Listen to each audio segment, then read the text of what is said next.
지난 주일에 이어서 부정적인 감정의 속박에서 해방되는 길, 오늘 세 번째 시간, 지난주에 대독해 주셨던 마태복음 11장 28절로 30절 본문을 대독하겠습니다.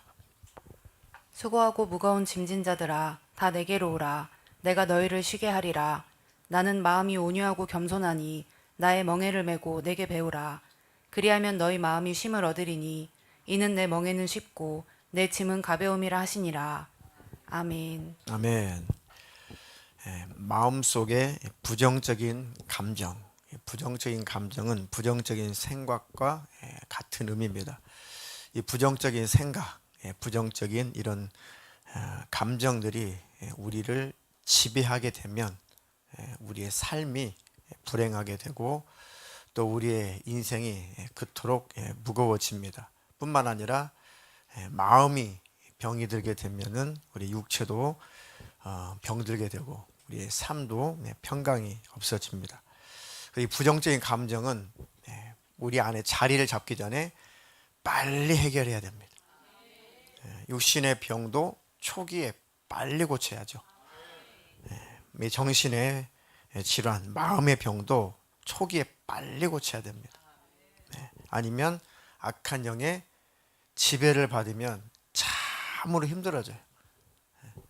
악한 영이 우리를 공격하는 것과 악한 영이 우리를 장악하는 것은 완전히 다릅니다. 우리는 늘 공격을 받죠. 늘 그 악한 영으로부터 공격을 받아요. 생각의 공격도 받고 사람들을 통해서 공격도 받고 환경을 만들어 놓고 우리 공격하기도 하고, 공격은 우리는 천국 갈 때까지 받습니다. 그런데 이것들에게 노예가 되면 안 돼요. 부정적인 생각을 자꾸 주입해서 부정적인 생각에 노예가 되면 안 된다. 그것은 이제 귀신에게, 악한 영에게 장악당했다, 귀신 들렸다라고 하는 겁니다.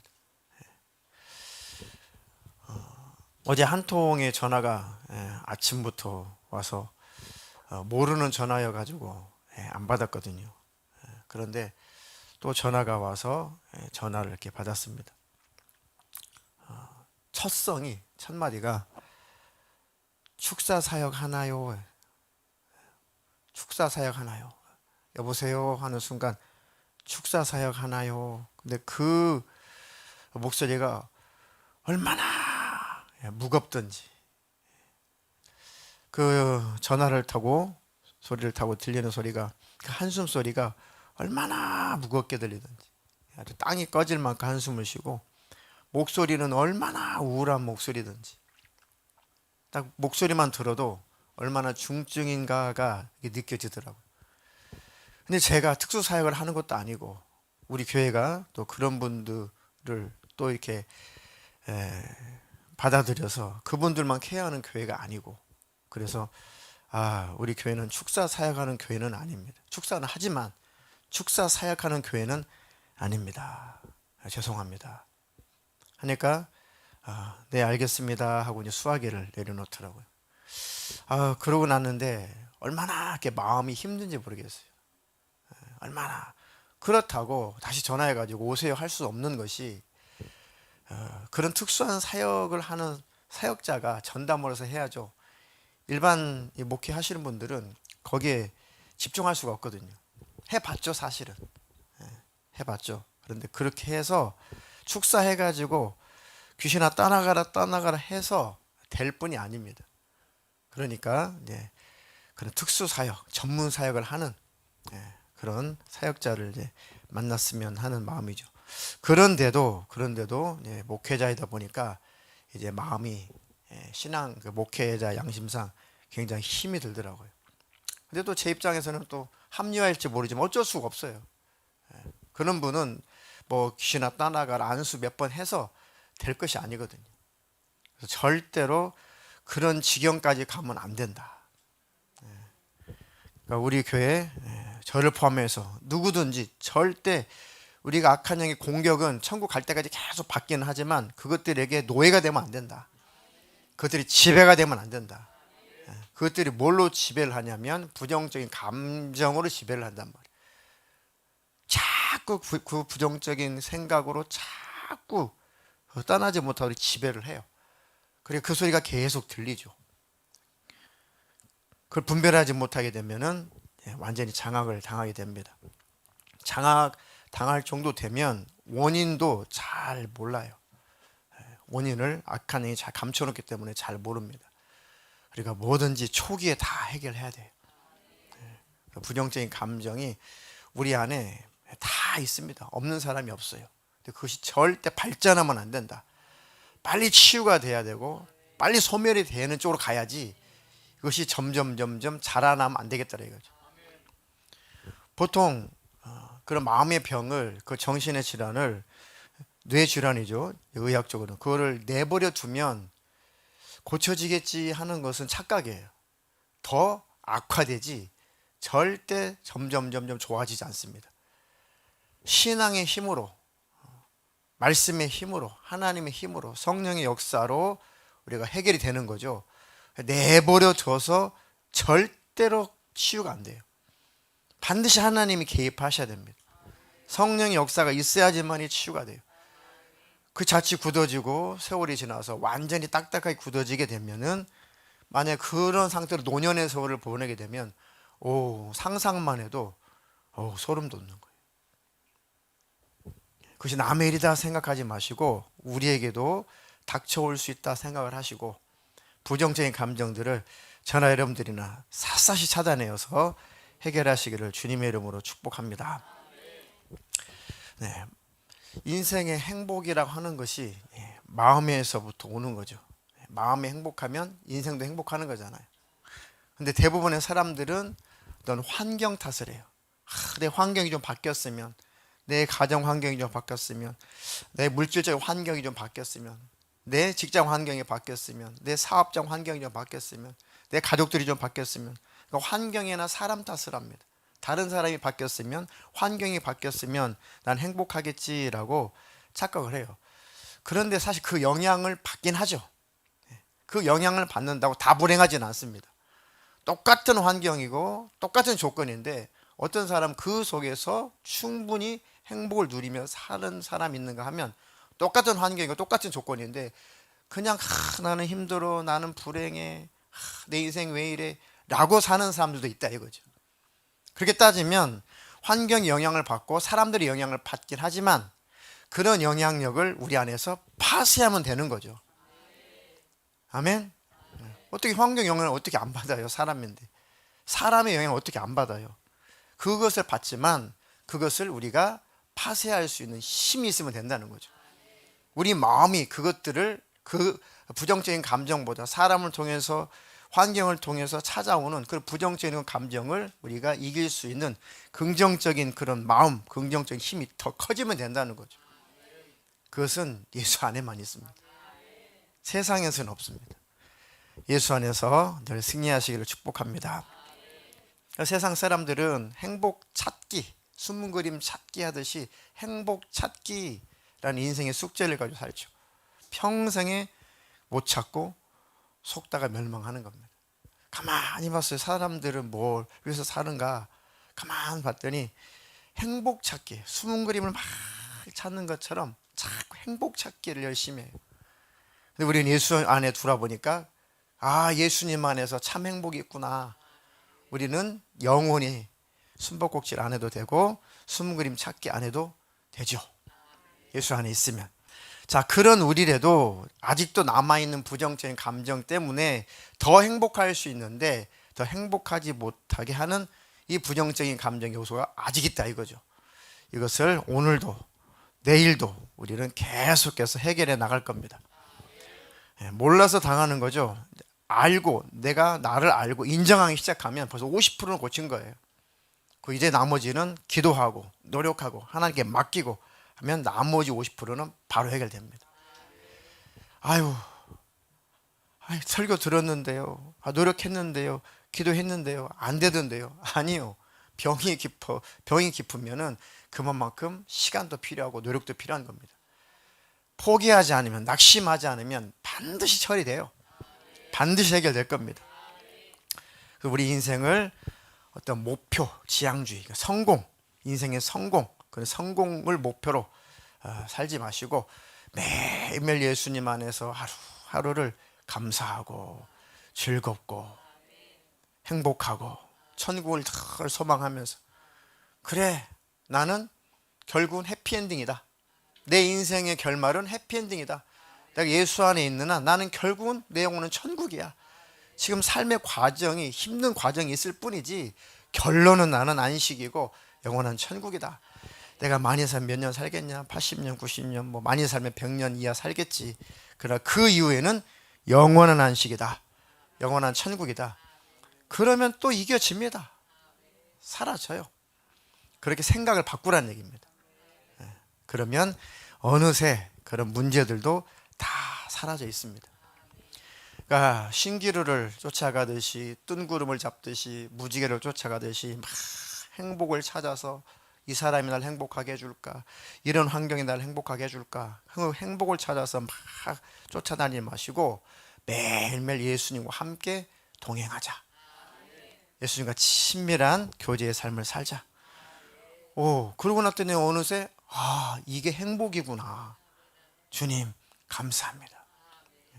때때로 힘든 일도 있지만 그 힘든 일도 예수님 안에서 또 해결이 되니까 결국은 다시 행복한 자리로 돌아오더라 이거죠. 아멘.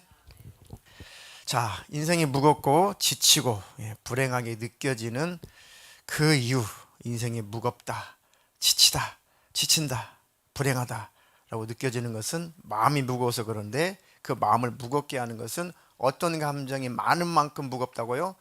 부정적인 감정이 가득한 만큼 마음이 무겁고, 마음이 무거우니까 인생도 무겁죠.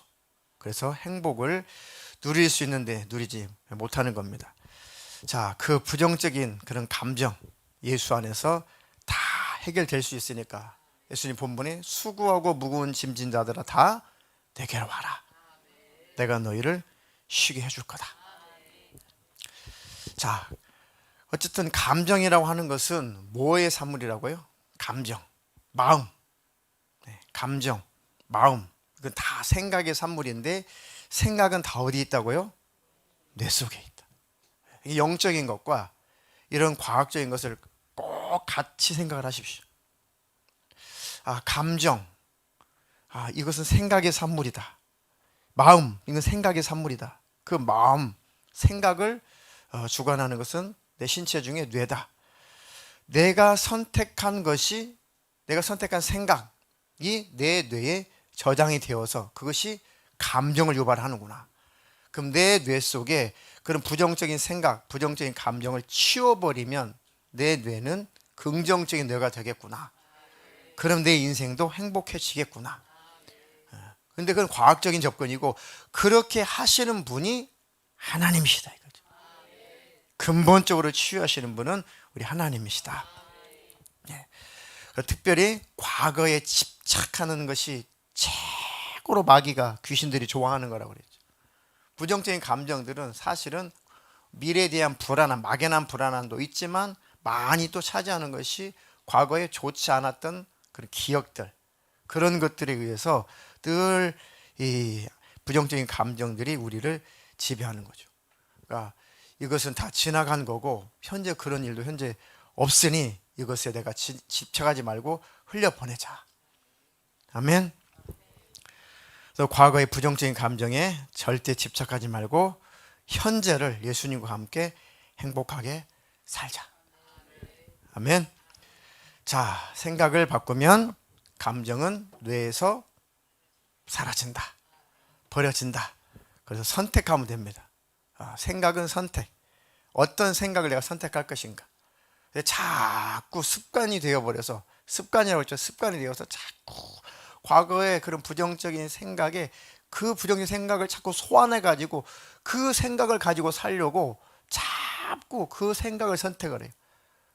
과거의 부정적인 안 좋았던 그 생각을 자꾸 기억 속에 소환을 해가지고 그것을 가지고 현재를 살아가려고 하니까 늘 현재가 불행한 거죠.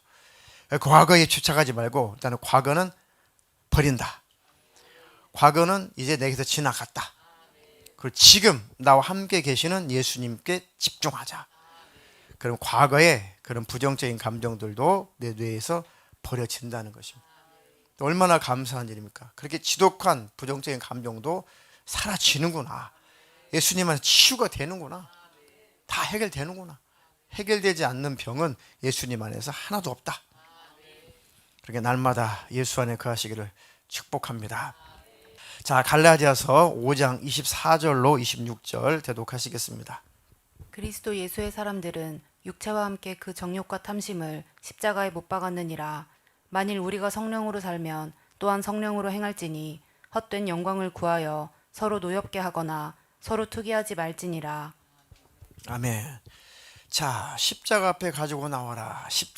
십자가만이 십자가에서 내 모든 부정적인 감정은 다 십자가에서 다 처리가 됩니다. 아무리 내 노력으로 되지 않은 것들도, 아무리 과학적으로 접근해도 되지 않은 것들도 십자가 앞에 가지고 나오면 다 해결돼요. 그러니까 십자가만이 나의 부정적인 감정이 유일하게 다 처리되는 곳입니다.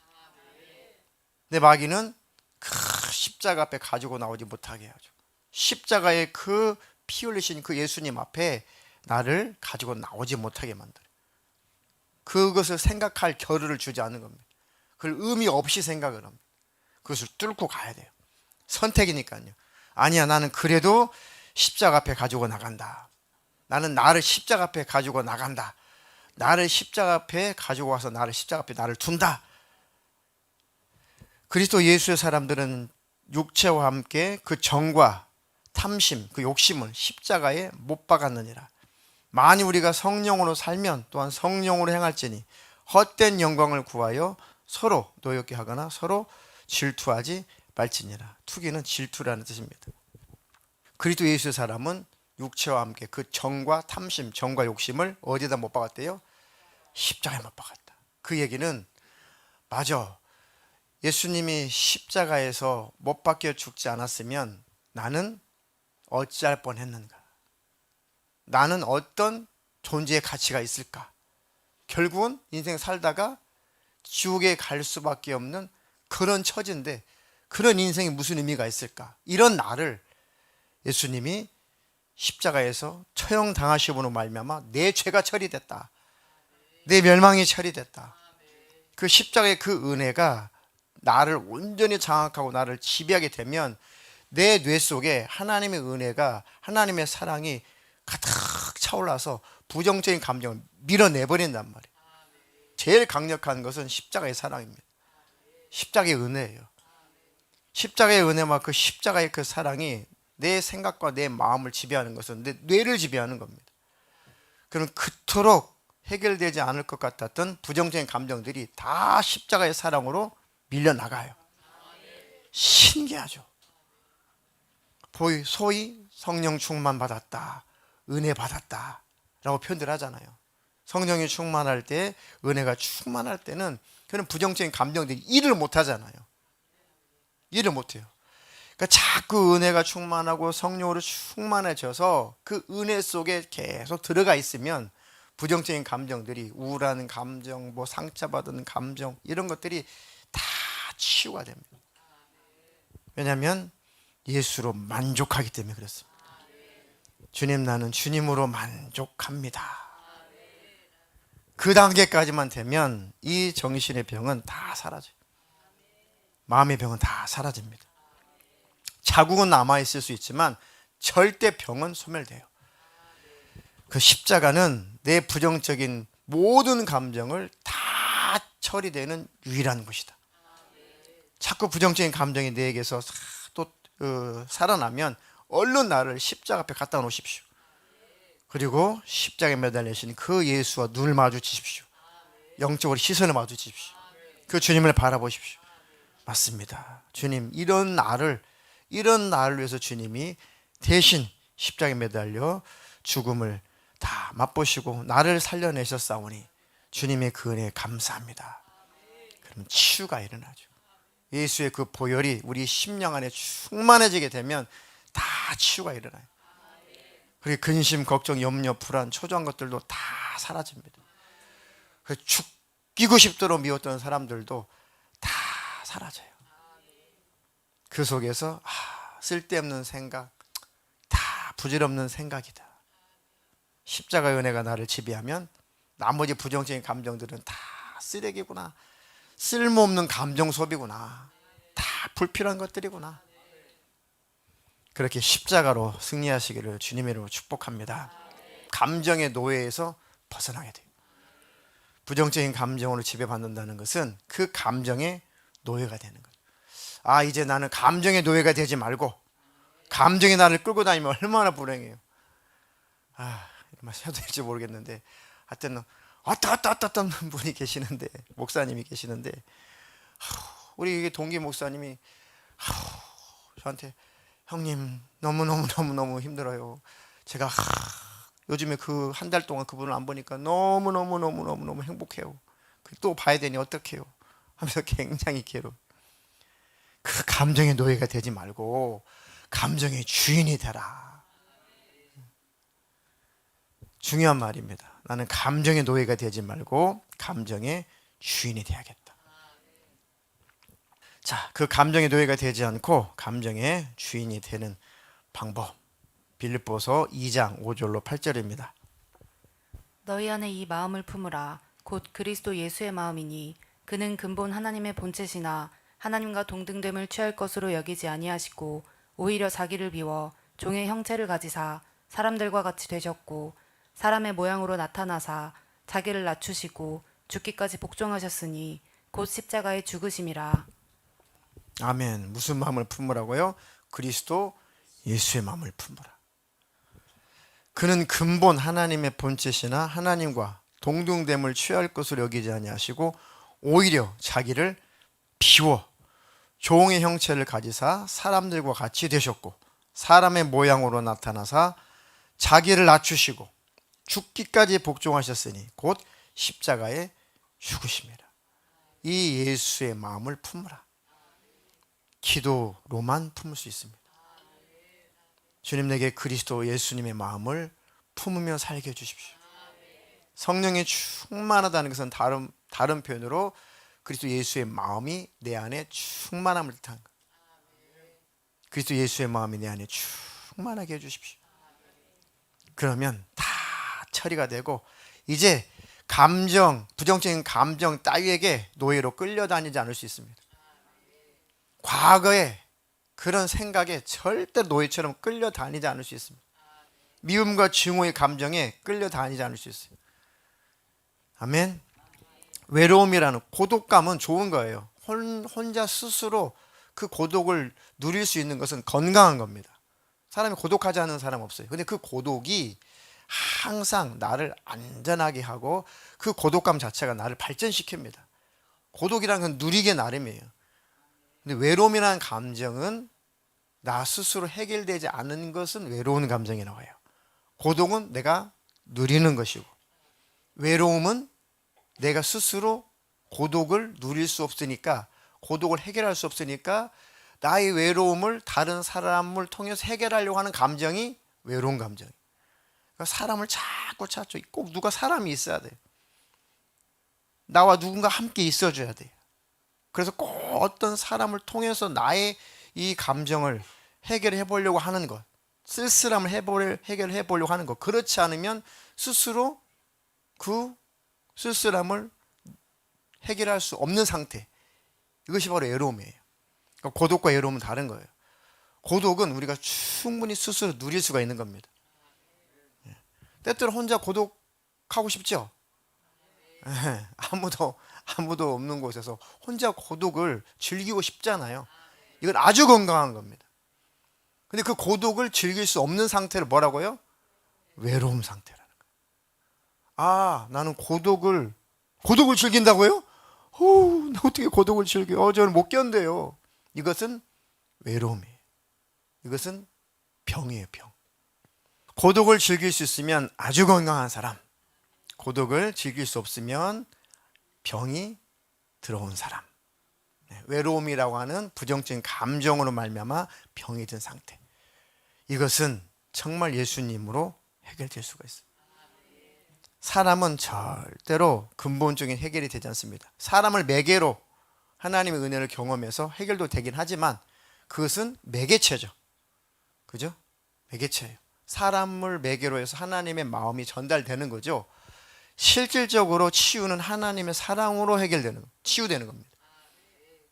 그러니까 목회자라고 하는 것은 사도 바울 통해서 하나님 말씀하신 것처럼 그리스도와 성도 간의 중간에서 중매 역할을 해주는 거죠. 예수님을 만나십시오. 예수님은 이런 분이십니다. 예수님께로 가십시오. 예수님은 당신의 신랑이십니다. 예수님은 구세주십니다. 예수님 영원한 사랑의 주님이십니다. 그 예수님으로 위로를 받으십시오 라고 그 예수님께로 안내하는 일이 바로 목회자들이 하는 것이고 리더들이 하는 것이고 상담자들이 하는 겁니다. 기독교 상담가들. 근본적으로 우리의 마음의 치유는 누가 하시는 거예요? 예수님이 하시는 겁니다.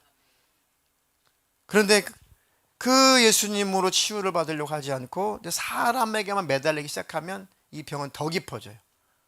왜요? 끝이 없으니까. 그러다가 사람이 이제 떠나거나 멀어지게 되면 더 극심한 우울증에, 더 극심한 외로움에 또 쌓이게 돼요. 그러니까 헤어나오지 못하는 것이고 근본적인 해결이 안 되는 겁니다. 그런 분들은 예수를 붙잡으려고 해야 돼요. 아멘. 나를 해결하실 분은 예수님이시다. 그 은혜와 그 사랑을 우리가 나타내고 그 사랑을 전달하고 그 사랑을 표현해서 그 사랑을 느끼게 해주는 것은 당연히 우리가 해야 될 일이죠. 그러나 예수님은 우리를 진짜 치유하시는 분이다. 날마다 그 예수님과 함께 하시기를 주님의 이름으로 축복합니다. 자, 그 이후에 빌립보서 2장 9절로 11절까지 마저 읽겠습니다. 이러므로 하나님이 그를 지극히 높여 모든 이름 위에 뛰어난 이름을 주사 하늘에 있는 자들과 땅에 있는 자들과 땅 아래에 있는 자들로 모든 무릎을 예수의 이름에 꿇게 하시고 모든 입으로 예수 그리스도를 주라 시인하여 하나님 아버지께 영광을 돌리게 하셨느니라. 아멘. 예수님이 승리하시니까 어떤 결과가 나타났습니까? 이러므로 하나님이 그를 지극히 높여 모든 이름 위에 뛰어난 이름을 주사 하늘에 있는 자들과 땅에 있는 자들과 땅 아래에 있는 자들로 모든 무릎을 누구 이름 앞에? 예수의 이름에 꿇게 하시고 모든 입으로 예수 그리스도를 주라 시인하여 하나님 아버지께 영광을 돌리게 하셨느니라. 아멘. 그 예수 그리스도. 우리도 승리하면, 우리도 영적으로 승리하면, 부정적인 감정에서 벗어나면 우리도 하나님께서 이렇게 영광으로 관을 씌워주시겠구나. 그리고 이렇게 예수님처럼 우리도 영향력을 다른 사람에게 또 예수님의 이름으로 미칠 수가 있겠구나. 오직 우리의 문제를 해결하실 분은 누구시다? 예수시다. 그 예수님으로 근본적인 해결을 받으시기를 주님의 이름으로 축복합니다. 그래서 부정적인 감정이라고 하는 것은 빨리 벗어나야 된다.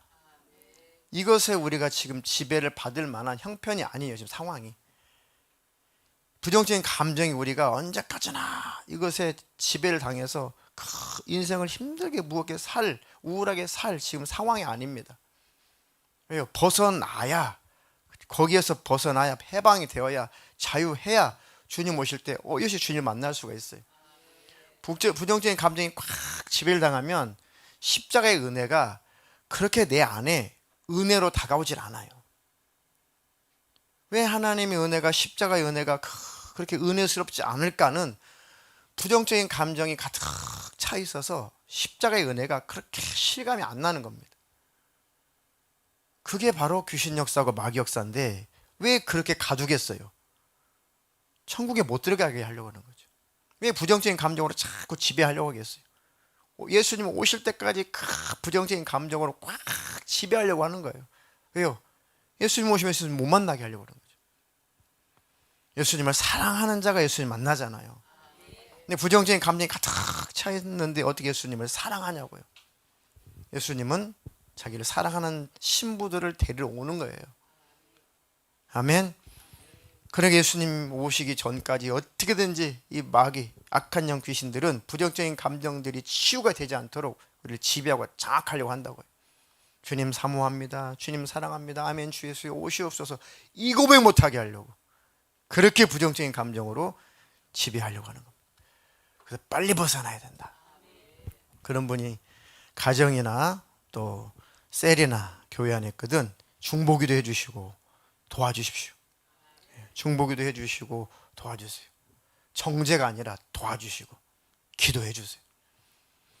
그러니까 율법적인 설교를 들어서는 아까 전화 저에게 하셨던 분이 계셨는데 그런 분들은 정말 제대로 된 복음을 만나면 빨리 치유가 되긴 해요. 그런데 이 억압하는 설교, 율법적인 설교를 들으면 100배, 1000배 더 병들어요. 더 장악당합니다. 그러니까 예수 그리스도 안에서 늘 평안하고 자유를 누릴 수가 있어야 됩니다. 그래야지 부정적인 감정에서 벗어날 수가 있어요. 때가 우리가 영적으로 졸고 영적으로 우리가 힘들어하고 영적으로 부정적인 감정 때문에 다 무고하고 지금 그렇게 붙잡혀 있을 때가 아니다. 왜요? 예수님은 내가 곧 다시 오마 다시 오리라 말씀하셨잖아요. 그 말씀이 2000년 전에 말씀하셨는데 그 말씀이 2000년이 지났으니까 가면 갈수록 예수님 오실 날은 가까워지고 임박해지는 거잖아요. 세계 정세를 보세요. 깜짝깜짝 놀랄 일이 많죠.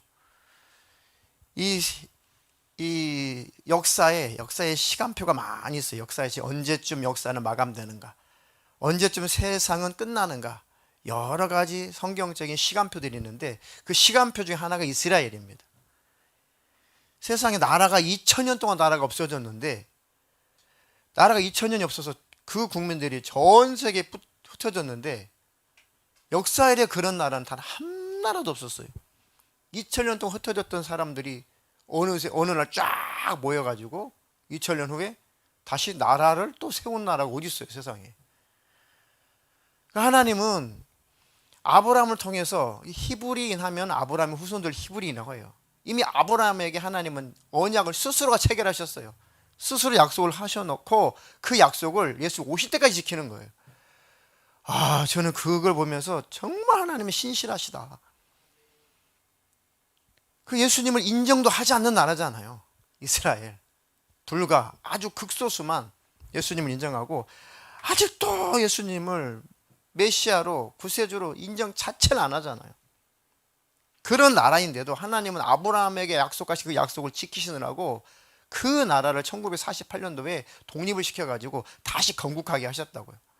2000년 동안 전 세계로 흩어진 백성들이 어느 날 모여가지고 다시 나라를 만든다고요? 그런 나라는 하나도 없어요. 네, 언어도 다 사라지고 문화도 사라지고 민족성도 사라지고 다 사라지죠. 그런데 2000년이 지났는데 그들은 다시 나라를 건국을 했습니다. 1948년도에. 지금 이팔 전쟁 때문에 좀 난리죠. 이게 제5차 중동 전쟁으로 번지냐. 거기에는 이제 서방을 대표하는 미국, 이제 유럽 이쪽하고 이스라엘하고 그다음에 이제 또 이란하고 이 무슬림 계열하고 이 중동 거기다 러시아 계열하고 이렇게 아주 팽팽한 힘의 그 균형을 잡고 있다가 이게 깨지면 끝나는 거예요. 깨지면 끝나는 겁니다. 근데 그게 항상 도화선이 되는 곳이 성경적으로도 그 팔레스타인 땅이에요. 그 이스라엘 땅입니다. 이번에 전쟁이 시작되는 것도 초막절이라고 하는 절기 기간이에요. 초막절 7일 동안 지키죠. 구약에 보면. 그리고 유대교의 안식일 날 발발을 했단 말이죠. 이스라엘 사람들이 아직도 예수님을 인정하지 않기 때문에 구약적인 유월절이니 이런 초막절이니 이런 구약적인 그런 절기들을 깍듯이 잘 지킵니다. 안식법 잘 지키고 그래요. 초막절에 이제 음악회 한다고 들판에서 음악회 하다가 거기에 이제 게릴라가 그 하마스 그 무장 한 사람들이 그 뭡니까 그 낙하산 패러글라이딩 타고 쭉 내려와가지고 거기서 총기로 난사해가지고 엄청 많이 죽고 269가 시신이 나왔잖아요. 그리고 수많은 사람들이 또 포로로 불모로 또 끌려가고 그게 바로 초막절 기간에 축제하다 그런 겁니다. 그래도 하나님께서 그 민족들을 사랑하시는 거 보면은 아직도 예수님을 인정하지 않고 아직도 메시아를 기다리고 있고 아직도 초막절이나 지키고 있고 아직도 그런 민족인데 끝까지 하나님이 그 날을 지켜요. 그 전쟁 100% 1000% 1000% 이스라엘은 반드시 이깁니다. 절대 질 수가 없는 전쟁이에요. 하나님의 약속은 영원하거든요. 그 신실하신 하나님. 근데 그 전쟁이 발발하게 된 그 이유가 이제 이스라엘하고 이제 사우디하고 점점 간격이 좁혀져요. 간격이. 사우디 하면은 또 무슬림의 대국 아닙니까? 그죠? 그러니까 이스라엘하고 이 사우디하고 가까워질 수 없는 사이인데 점점 가까워져요. 미국이 다리를 잡고 놔요. 그렇게 되면은 어떻게 돼요? 이제 아랍 세계, 이 중동 세계에서는 이제는 난리가 나죠. 왜냐하면 사우디하고 이스라엘하고 손을 잡게 되면 영향력이 팔레스타인, 하마스 군대는 영향력을 다 상실하는 겁니다. 아랍 세계, 중동 세계의 그 무슬림권들은 그 힘들을 어마어마하게 다 힘이 다 빠져나가요. 그러니까 어떻게든 그걸 방해를 해야겠죠. 거기에다가 이 종교적으로는 거기 무슬림 사원 그 황금돔이 있잖아요. 황금돔. 이 유대인들은 악착같이 그 황금돔을 탈환하려고 해요. 왜요? 거기가 성전 자리였으니까. 거기가 솔로몬 성전이 있었잖아요. 그 성전 자리에다가 성전을 반드시 재건을 해가지고 거기서 제사를 빨리 드려야 그 기다렸던 메시아가 온다라고 믿는 사람들. 이게 시오니즘이거든요. 근데 꼭 그 자리에 해야 되는데 하필은 그 자리에다가 무슬림이 사원을 만들어 버렸어요. 근데 그것도 내주면 안 되냐? 보상금 많이 받고 내주면 안 되냐? 안 돼요. 무슬림 입장에서는. 왜냐하면 무슬림의 최고의 선지자고 무슬림을 어찌 보면 창시했다라고 해도 과언이 아닌 모하멧이 거기에서 안 죽고 승천한 자리가 그 자리라는 거예요. 그 자리를 내어준다는 것은 무슬림의 근간이 흔들리는 거죠. 그러니까 죽어도 그 자리를 그 자리는 못 주는 거예요. 그러니까 너무 팽팽하죠. 우리 이슬람을 포기하라고 이렇게 되는 겁니다. 그런 10억이 훨씬 넘는 이 아랍권, 그 중동 지역은 전쟁 나죠, 전쟁 나. 그들은 무슬림 정신으로, 이슬람 정신으로 꽉꽉 뭉쳐 있는 사람들이잖아요. 그러니까 세계 전쟁이 나는 거예요. 전 세계 전쟁으로 커지는 겁니다. 그러니까 그거 전쟁 나가지 못하게 하려고 미국도 선포를 하잖아요. 우리는 전쟁이라고 생각하지 않는다. 이란이 개입한 정황은 있지만 확신은 없다. 증거가 없다. 일부러 다 그것을 무마시켜 주잖아요. 왜? 중동 전쟁으로 확대가 되지 않게 하려고. 그런데 이스라엘은 무슨 소리야? 이건 전쟁이야. 이건 분명히 전쟁이야. 우리는 이 가자 지구를 완전히 초토화시키고 그 땅을 완전히 우리가 다시 우리는 정복할 거다. 잘 됐다. 이렇게 지금 강하게 나가잖아요.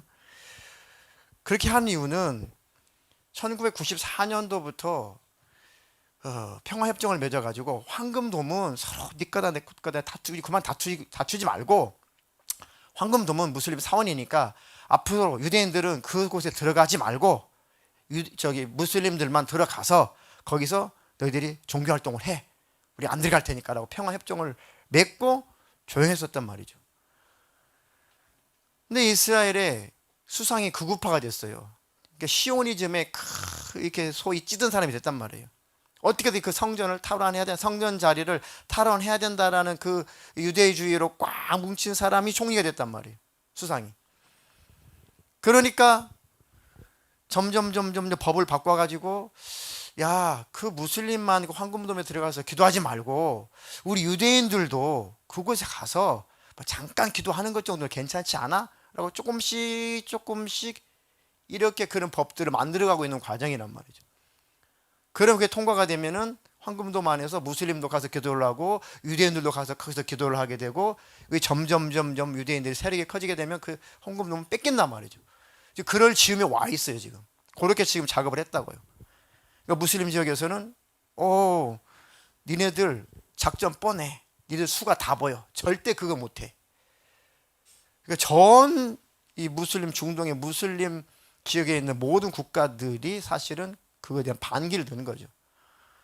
그래서 대신 싸워주는 데가 팔레스타인 가자지구란 말이에요. 하마스 군대란 말이죠. 정치적인 세력이기도 하면서 무장 세력입니다. 그 힘을 등에 업고 갑자기 5천 발의 미사일을 날리고 사람들 납치해가지고 끌고 간 겁니다. 무슨 백으로? 가자지구 뺑 둘러가지고 8m, 10m가 되는 담장으로 다 봉쇄해놨는데 지금 자기들이 무슨 백으로 그 짓을 하겠냐고요. 이스라엘 핵도 갖고 있는데. 그게 단순한 전쟁이 아니라 잘못 건드리면 세계 전쟁이 되는 거죠. 그러니까 이 미국도 막 달래면서 벌벌 떨죠. 핵 터지면 안 된다. 이란도 핵이 있잖아요. 상황이 그쯤 되면은 굉장히 사실은 아주 초긴장할 수밖에 없는 상황이라는 거죠. 근데 사실 이스라엘과 팔레스타인, 28 전쟁은 사실은 4천년 전으로 거슬러 올라가야 돼요. 팔레스타인 하면 블레셋 사람들, 블레셋이라는 그 이름에서 유래가 된 겁니다. 이게 이제 팔레스타인이 된 거죠. 블레셋 하면은 어떤 사람들이 있었어요? 네? 골리앗, 그렇죠? 기억나는 게 골리앗, 블레셋, 또 삼손, 다윗, 막 이런 사람들이, 그렇죠? 더 거슬러 올라가면은 아브라함 때까지 올라가야 돼요. 4천년 전까지 거슬러 올라갑니다. 하나님은 아브라함에게 젖과 꿀이 흐르는 그 땅, 가나안 땅, 그 땅을 주시겠다고 약속을 했어요. 하나님 모든 역사의 주인이시니까 하나님 주신다면 주시는 거예요. 근데 팔레스타인 사람들이 그걸 인정을 할까요? 야, 뭔 여호와는 신 이 땅을 줘. 우리 땅이 이렇게 된단 말이죠. 이게 서로 타협이 될래야 될 수 없어요. 어쨌든 아브라함이 약속을 했기 때문에 이제 아브라함은 굳게 그걸 믿고 다음 야곱에게 그 또 12 아들에게 이스라엘 민족들에게 그 약속을 갖게 만들었죠. 애굽 땅에서 종살이 하다가 탈출을 해가지고 이제 그 여호수아하고 갈렙을 중심으로 해가지고 정복 전쟁을 통해 가지고 아브라함에게 주셨던 그 땅을 우리가 정복하러 왔다. 수백 년이 지났어요. 400년이 지났다고요. 그러니까 야곱이가 그 땅을 떠난 지 400년이 지났어요. 그리고 애굽에서 있다가 한 250만 명이 밀려오더니 야, 여기 이 가나안 땅 전체 다 우리 땅이야. 뭔 소리야? 우리는 대대로 여기서 400년 살았는데. 아니, 우리 조상 우리 조상 야곱, 이삭, 우리 아브람, 우리 민족의 조상 아브람 때 하나님께서 우리에게 준 거야. 뭔 소리야? 인정을 하려고 들지 않죠. 그러니까 악착같이 그 가나안 백성들이 그 땅 안 뺏기려고 싸웠던 거예요. 근데 하나님 그 땅을 주셨기 때문에 그 땅을 차지할 수 있도록 하나님 은혜를 베풀어 주셔서 그 땅을 다 차지했는데, 문제는 뭐냐? 다 그 지역에 있는 가나안 이 족속들, 원주민들을 다 쫓아내라고 말씀을 하셨는데 이스라엘 백성들이 불순종한 거예요. 일부씩 다 남겨놓고, 조금씩 다 남겨놓고 나머지만, 그 외의 그 사람만 쫓아낸 겁니다. 그것이 문제가 됐던 거죠. 그들이 모여서 집합하는 곳이 블레셋이라는 땅입니다. 지금의 팔레스타인 땅. 그러니까 이스라엘이 쫓아내라고 했는데 안 쫓아내가지고 모여든 곳이 지금의 팔레스타인 땅이란 말. 그 땅이에요, 그 땅. 불순종해서 그렇게 된 겁니다. 그러니까 다윗 때까지 그 땅을 차지 못해가지고 계속 그 땅과 싸우는 겁니다. 다시 왕 됐을 때도. 솔로몬 때도 마찬가지고. 결국 사실은 그 땅만 차지 못했어요. 그러다가 예수님 모시고 그 예수님 십자가에 못 박아 죽이고 AD 70년에 나라 완전 망해가지고 전 세계로 다 흩어지고 다 디아스포라 됐죠. 그리고 나서 2000년의 세월이 흘렀어요. 그리고 여전히 팔레스타인의 그 원주민들은 여전히 조상 대대로 거기서 살고 있어요. 그들은 4000년을 산 거예요. 근데 어느 날 1948년도에 이 나라는 우리 조상 아브라함 때부터 준 땅이야. 다시 또 들어온 거예요. 2000년이 지났는데. 400년이 지나서 왔을 때도 뭔 소리야? 이건 우리 땅이야 했는데 2000년이 지난 다음에 와가지고 우리 땅이야 하는데 말 들어요? 안 듣죠. 그래가지고 1차 중동전쟁, 2차 중동전쟁, 3차 중동전쟁, 4차 중동전쟁 해가지고 지금 이스라엘 땅이 그만큼 차지하는 건데, 팔레스타인 그 가자지구하고 서안지구하고 두 군데만 차지를 못한 겁니다. 지금까지. 왜요? 하나님께서 너희들이 불순종했기 때문에 그 사람들은 안 쫓아내줄 거야 그랬어요. 끝까지 너희들이 옆구리를 찌를 거야 그랬거든요. 지금까지 찌르고 있는 거예요. 근데 불순종해가지고. 지금까지 불순종해가지고. 불순종은 그렇게 무서운 겁니다. 그러니까 팔레스타인 그 가자지구하고 서한지구 두 개인데 이번에 가자지구에서 전쟁이 그쪽에서 전쟁을 일으켰죠. 뭐 테러라고도 표현하지만. 그러니까 2000년이 지난 다음에 그 땅 내놔 하니까 4000년 동안 살았던 사람들이 그래? 여호와라는 한 신이 너희 조상 아브라함에게 이 땅을 준 거야? 그럼 4천년을 살았는데 대대로 그럼 가져가 하겠냐고요. 주고도 안 주죠. 지금까지 싸우고 있는 거예요. 지금까지. 무슬림들은 아브라함의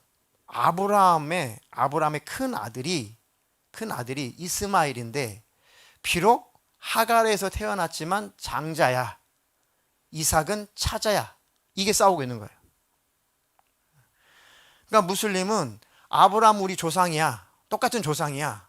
근데 우리는 아브라함이 낳은 하갈에서 낳은 이스마엘이 장자야. 우리가 장자권이 우리에게 있어. 그러니까 너희들이 나가 이 얘기예요. 이스라엘 사람들은 뭐야? 아브라함의 자식 이삭만 약속의 자식이고 사라를 통해서 태어난 자식이 후계자를 했기 때문에 우리가 장자의 자손이야. 못 나가 이러고 있는 거예요. 막 피터지게 싸우는 거죠. 아브라함은 알라라는 신을 믿었어. 아브라함은 우리 무슬림의 선조야. 알라를 믿었던 최초 인물이 우리 아브라함이야. 이러고 따지고 있는 거예요. 무슨 소리야? 아브라함은 여호와 신을 여호와를 믿었는데 그 여호와가 알라야. 이러고 싸우고 있는 거예요. 그러니까 상식이 없는 기독교인들이 알라하고 여호와하고 같은 신인 줄 알아요. 전혀 다른 신입니다. 알라는 무슬림이 만들어낸 신이고 우상이고 여호와 하나님이 태초에 천지를 창조하신 바로 그 신이란 말이죠. 그러니까 기독교인들 중에도 무슬림과 기독교는 뿌리 같은 줄 알아요. 여호와라는 신과 같은 줄 알아요. 절대 아니에요. 다릅니다. 그 영적인 전쟁이에요. 어떻게든 그 자리를 차지해야 된다. 그게 지금 계속해서 수십 년 동안 그 전쟁을 지금도 치르고 있는 거죠. 근데 만약에 이번에 혹시라도 그 황금돔까지 차지하게 된다. 가자지구를 완전히 초토화시켜서 그 땅을 정복해버리고 이제 황금돔을 차지한다. 그럼 이제 준비하셔야 됩니다. 준비하셔야 돼요. 이란도 핵이 있고 이스라엘도 핵이 있고 이거는 이스라엘하고 팔레스타인 전쟁이 아니라 전 세계전이 되는 거죠. 모르겠어요. 예수님 오시기 전에 첫째 그 지진의 소문은 난리와 난리의 소문은 끊어지지 않는다라고 말씀하셨는데 지금까지 계속 전쟁들이 있어 왔죠. 많은 전쟁들이. 근데 혹시 이번 전쟁이 마지막 전쟁으로 하나님이 취급하시면 끝나는 거고 이것이 더 확전이 되어서 전 세계대전이 되어가지고 그거 끝난 다음에 아니면 그 전쟁을 치르면서 세상이 종말될지도 모르겠고 아니면 그 이후에 하나님께서 또 세계를 또 다시 재정비하셔가지고 더 역사 이끌어 가시면 모르겠어요. 그런데 성경적으로 보면은 전쟁과 전쟁, 난리와 난리의 소문은 이것은 예수님이 다시 오실 징조 중에 아주 예민한 징조입니다. 그것도 이스라엘 땅에 하나님 택한 그 민족에게 뭔 일이 생겼다. 이거는 우리가 굉장히 유심하게 아주 민감하게 바라봐야 되는 겁니다. 그러니까 세계 역사에 시간표가 많이 있는데 그 중에 하나가 이스라엘이에요. 이스라엘 어떻게 될 것인가? 이해가 되시나요? 그러니까 그런 뉴스를 볼 때 그냥 정치적으로만 보지 마시고 종교적으로만 보지 마시고 영적으로 보셔야 돼요.